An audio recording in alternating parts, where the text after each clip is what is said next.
Busque las playas del inmenso río que en el pasado feliz recorrí. Hay el sendero cubierto de abrojos, las casas viejas se cayeron ya, y aquellas barcas de los pescadores que reposaban sobre el arenal ya no se encuentran, ya no se encadenan al añoso tronco del caracolí. Vuelvo a vivir. Profesor, ¿cuál es su posición frente al calentamiento global? Bueno, mire, el calentamiento global es un fenómeno natural. Vamos a partir por el principio. La Tierra está ubicada más o menos a 23 grados y 14 minutos. Esa es su inclinación. Eso ha originado que el planeta tenga la posibilidad de tener estaciones a nivel global. Estaciones, los inviernos, los veranos, los otoños, la primavera. La Tierra en forma natural produce CO2. La función del CO2 en la naturaleza es única, y voy a decirle cuál es. Es cuando los rayos del Sol penetran en el planeta Tierra tiene la posibilidad de absorber algunos rayos, reflejar otros y retener otros. Por ejemplo, la Tierra, para que en este planeta haya esa vida tan excelente, esa temperatura tan agradable, donde a veces no supera los 40 grados ni baja de los 10 grados, tener una temperatura ambiental agradable, asequible, donde permita la vida, eso ha sido un fenómeno solamente creado por Papá Lindo. La Tierra es capaz de retener calor para mantener una temperatura maravillosa en el planeta, para que dé vida. El hombre, a través de la industrialización, el hombre creó otro tipo de gases que se le llaman hoy en día gases de efecto invernadero. Yo, atrás de esta entrevista, hablaba de que la Tierra era capaz, tenía un límite de tolerancia, hablé yo. Y ese límite de tolerancia lo tiene la Tierra en niveles naturales. Es decir, cuando el hombre actúa naturalmente, pero cuando el hombre sobrepasa esos niveles, la Tierra es incapaz de tolerar esos niveles. Voy a poner un ejemplo. En este momento, las grandes industrias están produciendo alrededor de 500.000 millones de toneladas de CO2 anuales. Eso implica que cuando los rayos del Sol penetran con su energía, con su calor, la Tierra tiene la capacidad de devolverlos al espacio, pero esa gran capa de gases impide de que el calor salga, y ese calor queda entre la atmósfera y la Tierra.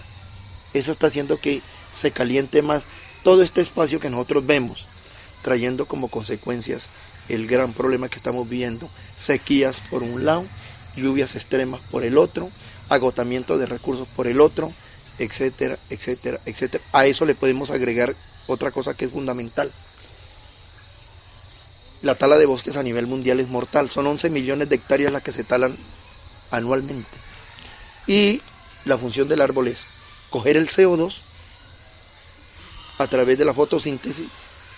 Ese CO2 lo toma la planta para su alimento y dejar escapar oxígeno molecular, que es el oxígeno que nosotros respiramos. O sea, que un árbol lo que hace es enfriar la tierra por un lado, y por el otro darnos el oxígeno para que nosotros sigamos viviendo, y no solo nosotros, los animales. La industria, el hombre moderno con su ambición,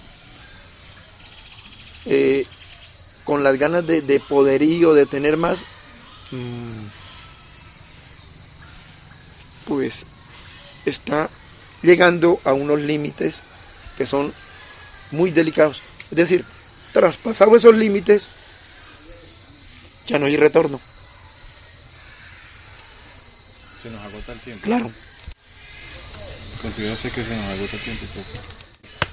Pues hay una película que se llama Armagedón. Esa película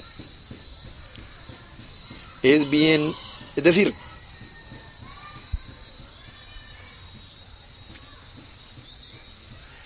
hace un planteamiento a las potencias, pero también le hace un planteamiento a la gente que no es potencia. Por ejemplo, en el mundo, cada nada hacen, ¿qué le digo yo? Hacen reuniones como, por ejemplo, se reúnen ahora poquitico hubo una reunión en Copenhague, han habido el protocolo de Kioto, en Johannesburgo, y se han reunido las potencias industrializadas para mirar cómo hacen para no dejar que este problema ambiental se dispare. No ha habido de ninguna de estas reuniones de las grandes potencias mundiales, no ha habido ni un solo compromiso que valga la pena para reducir el problema del calentamiento global. No ha habido ni uno solo. Es más, solo los Estados Unidos produce el 60% de la contaminación ambiental mundial. Y nunca los Estados Unidos han asistido a los protocolos que se han citado. La última reunión fue en Copenhague, asistió, pero no se comprometió, porque en esa época George Bush dijo, es que si yo reduzco los niveles de contaminación que producen mi empresa, nuestra empresa, entonces dejaré a un poco gente sin empleo. Es decir, es un fenómeno ecológico, político y social. El fenómeno social lo entiendo, el fenómeno político también lo entiendo. Lo que yo no puedo entender es el fenómeno ecológico. En este momento está en manos de las potencias mundiales la supervivencia del planeta. Nosotros los colombianos no contaminamos, nosotros no tenemos industrias contaminadoras. Nosotros tenemos un río inmenso que está contaminado, que se llama el río Bogotá, el río más contaminado del mundo, pero eso es una insignificancia frente a la gran contaminación a nivel global, que es un problema de alto cilindraje, gravísimo. Nosotros solamente, cuando nosotros sembramos 2000 árboles, eso se llaman paños de agua tibia, porque las potencias de verdad no quieren asumir la responsabilidad que les corresponde por haber sido las mayores contaminadoras del planeta en que vivimos. Nos echan la culpa a nosotros tenemos la culpa, son las grandes potencias. Miren, en la Primera Guerra Mundial, la sola Primera Guerra Mundial contaminó, la pura Primera Guerra Mundial, contaminó, que duró más o menos 7 años, contaminó lo que se contaminó en 300 años. Y no eran todos los países los que estaban en guerra, eran unos pocos. Y voy a traer a colación aquí una cosa que está pasando en Colombia. En el año 2010, en enero, hubo una ley de la no explotación de minas en los páramos. Esa es una ley de Colombia. Y en este momento han habido 3.600 concesiones de explotación de minas en los páramos. Es más, hace poco hubo un debate en el Senado de la República por las minas del páramo de Santurbán en Santander. Y voy a decir algo, en una hora, una mina de oro. En una hora, una mina de oro, yo quiero que escuchen bien este dato, en una hora, una mina de oro utiliza la misma cantidad de agua que utiliza una familia de 5 personas en 20 años.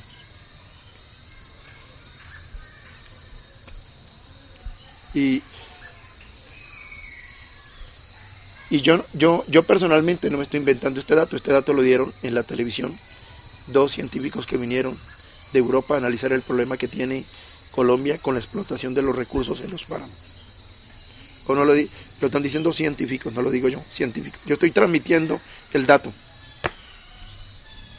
¿Y al Pital qué le tocará? ya ¿Se no prevé una catástrofe o No, pues el Pital, es decir, nosotros tenemos